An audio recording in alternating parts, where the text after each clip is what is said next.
All right, we're back like we never left. That's right. And here at the half hour, we're going to get a check of weather and traffic. Before we get back to the headlines, we got John and Michael standing by. It's been a nice one, John. Morning. Has, yeah, a little cool, but hey, that sunshine has been nice and it is warming things up quickly now. So whether you're at the coast or inland, we're all looking up at the same thing, those bright skies. Here's your view outside from Mount Tam, looking down into the bay. Bright skies, as I mentioned, a little bit of haze, much as we saw yesterday. Fogcast doesn't show any fog across the region, so yet another clear one. Currently, temperatures are beginning to lift more and more, so a lot more of us are in the 50s now. Oakland sitting at 55, Concord you're at 48, absolutely still cool enough for the jacket as you are venturing out. Later on today, though, those temperatures will continue their upward trajectory. By 11 a.m., already seeing a few 60s. By noontime, a lot more of us are there, and a few of us could hit 70 later on today. Michael? Thanks, John. Good morning, everyone. Taking a look at our roads right now. So far, so good. We'll check in on those bridges. You can see it's about a 15-minute commute into the city this morning if you are using that Bay Bridge. Metering lights still on. It'll probably be off in about, I would say, maybe an hour or so. Taking a look at the Richmond-San Rafael Bridge, 14 minutes to get over that. There was a disabled vehicle there earlier, so some residual delays currently. Lastly, that Golden Gate Bridge, Novato to the tolls, it's a 32-minute drive. There was some accidents earlier in Novato, so still just some residual delays. But for now, I'll send it over to you two at the desk. All right, Michael, thank you for that update. Well, firefighters are finding themselves in a tricky situation now with electric cars when they catch fire. Ground Force 3's Stasio talked with some of them on the challenges they're facing. Definitely these lithium batteries, these electric car batteries, they are a very big challenge. CAL FIRE Battalion Chief Brent Pasqua addressing this. This was a Tesla that caught on fire on August 8th, 2024 in Lafayette. The fire erupted while it was charging. The flames leaped, setting another adjacent Tesla on fire. The challenge being that they keep reigniting once we put them out until the energy of the batteries is completely used up, if you will. So it takes a lot of water to put the batteries out, and they do rekindle, restart themselves in a thermal runaway situation. This big rig overturned on October 29th, shutting down a pathway to the Port of Los Angeles for a day. A month before that, a big rig with lithium batteries on board closed down a stretch of highway near San Bernardino for 2 days because a fire just kept burning. Yeah, transporting these batteries is not only is it hazardous if they happen to crash or they become involved in an accident. Now you got to think about the traffic, the delays that creates and the headaches that creates. So really a big problem for us. We're learning from each of these fires, things that worked well, things that didn't work well. California state officials estimate that there are now 1 million electric vehicles on the road in the state. Fire officials say that there are steps drivers with these cars can take to help prevent fires from igniting and causing problematic blazes. I think the public's responsibility in all this is if you're charging lithium batteries anytime at home, make sure someone is there to supervise it, if you will. Make sure someone's there, that you don't just leave these batteries to themselves, because they have shown to produce thermal runaway on their own and ignite on their own. So that is one thing they can do to start is making sure you're around when you're charging these devices. Teresa Stasio, KRON 4 News. 9:32 is the time. In San Francisco, 49ers star left tackle Trent Williams, his family announced some sad news. His newborn son has just passed away. His wife Sandra made the announcement on Instagram. The couple's firstborn and only son, Trenton O'Brien Williams Jr., was born prematurely on November 24th and sadly died at the hospital shortly after that day. Now, Trenton is the second child to pass away during Sandra's pregnancy. In fact, the mother said that his twin died earlier in the pregnancy.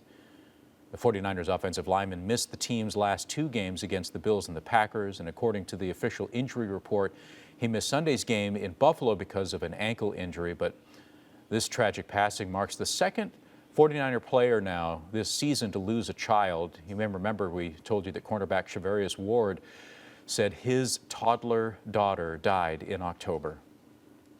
You got to deal with tragedies like this. It's it's hard as a coach. It's hard as a friend. It's hard as a family member. It's hard for everybody. But we spend a lot of time with each other, and that is what's cool about a football team. whatever you go through, the good or the bad, we go through it together. And, I thought it was a huge step by Mooney this week, just from a personal level. I was real proud of him fighting through this week. And even though it was hard, and I'm sure he didn't always want to do it, but he got through the week of practice, got through the game, and I think that was a real step for him just going forward. That was Coach Shanahan. He says Trent Williams will be evaluated throughout the week as they determine whether he'll be there against the Bears on Sunday. The Coast Guard now searching for a man believed to have gone overboard on a San Francisco-bound cruise ship. Yeah, so this happened ahead of the ship's arrival into the city on Monday morning. They had just completed a 5-day round-trip voyage to Mexico. Conference Sarah Stinson has that story. We have confirmed the overboard passenger was traveling alone on the cruise, and they have not been able to find him yet. A U.S. Coast Guard spokesperson explained to me just how difficult this kind of search can be. I guess on the previous voyage is believed to have gone overboard. A tragic announcement Monday night, delaying the departure of a Princess cruise docked at San Francisco's Pier 27.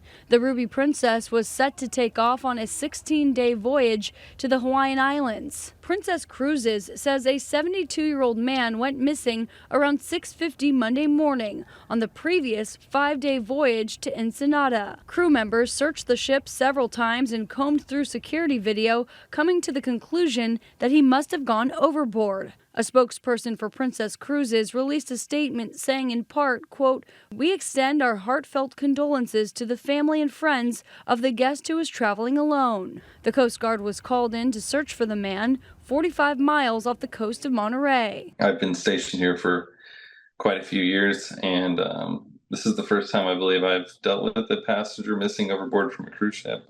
Hunter Schnabel is with the Coast Guard. He says their aircraft from Sacramento responded, as well as a helicopter from San Francisco. He described the challenges they're facing. To search a wide area of the ocean does take quite a bit of time. There's a lot that goes into that. And we have a way to calculate kind of the drift pattern as to where the individual could have drifted to. The California Highway Patrol is assisting with the search. Just before 6 at night, the crews finally took off from the city, and with the sun down, the Coast Guard was discussing whether to suspend the search. Nightfall coming, that does certainly increase the difficulty to find an individual. We still don't know what led up to the man going overboard. The U.S. Customs and Border Protection will also be investigating. I'm Sarah Stinson reporting in San Francisco. Back to you. I can shoot like Steph Curry and Caitlin Clark. I can block like Shaq and Lisa Leslie.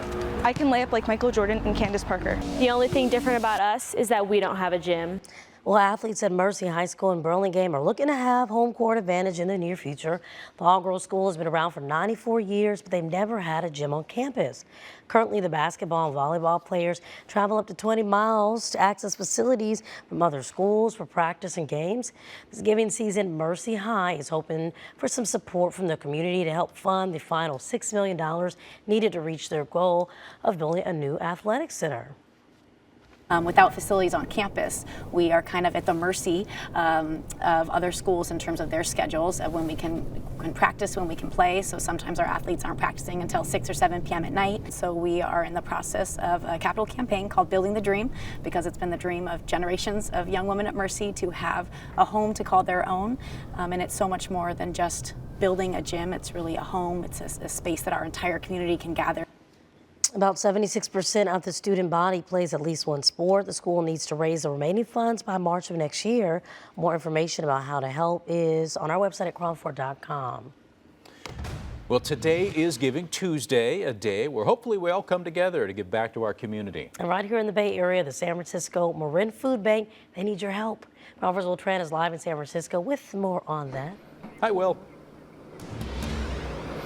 Today is a day that you can play Secret Santa. Family and friends can wait a little bit later. Today is especially important because if you donate and play Secret Santa, you see all the food here, and they could use a lot more because the need never goes away. If you donate today, they can turn, say, $1 into $3. That's a lot of beans, greens, tomatoes, potatoes that they can give to the 50,000 households that need them weekly. Here's Barbara Abbott. You are part of the supply chain. What can people do? I know people think about family and friends during this time. Sell your case to go, wait a minute, there are others who need my help. Yeah, today, what you're seeing at the food bank today is a typical Tuesday, but what's special about today is it's Giving Tuesday. And so we're asking the community for financial donations today. And also we have a triple match from Genentech. So every dollar that you donate today turns into $3, and we in turn can turn that into 6 meals for the community. Because you guys are great shoppers. You find the deals as opposed to somebody dropping by, and you'll accept it, canned goods, but your money just goes further. It does. We can basically take $1 donated and turn it into what would cost you $6 in a grocery store to replicate. So the best way to support us, especially today, is with a financial donation. Do you see the need go up and up? I mean, pandemic, it was really high, so a lot of people were not working. How is it this year? So we are serving 50,000 households every week, and that is up from about 32,000 pre-pandemic. So the need is still really there. And speaking of needs, it's not just money, you need volunteers. Yeah, that's a great way to also help out. December is a great time to do that. We sometimes fill up on our shifts, so please consider January and February when things are a little quieter. Make it your New Year's resolution maybe to come in and volunteer at the food bank. We have a lot of viewers. I want you to look right into the camera and tell them your website. It's sfmfoodbank.org. is a way to both donate financially today and sign up for a volunteer shift. Okay, very good. The season, well, you know, Thanksgiving, Christmas, it comes and go, but I can tell you, obviously, hunger never goes away. And I'm not sure about the men behind me, but I'm sure they're volunteers, and they are sorting out all the canned goods as well. And again, today is a day where you can turn $1 into $3. Talk about value. Back to you. It just warms my heart. It does. Will, thank you very much. All right, still ahead in the ground for morning news. Foster city leaders plan to protect lagoon areas from the geese. Find out how they plan to do so. And today has already been a gorgeous day with all that sunshine. Later on, temperatures will continue to warm further into the 50s, eventually getting us to the 60s and even low 70s by the afternoon. Plus, we'll take a look at those roads and get you what you need to know before you head out the door.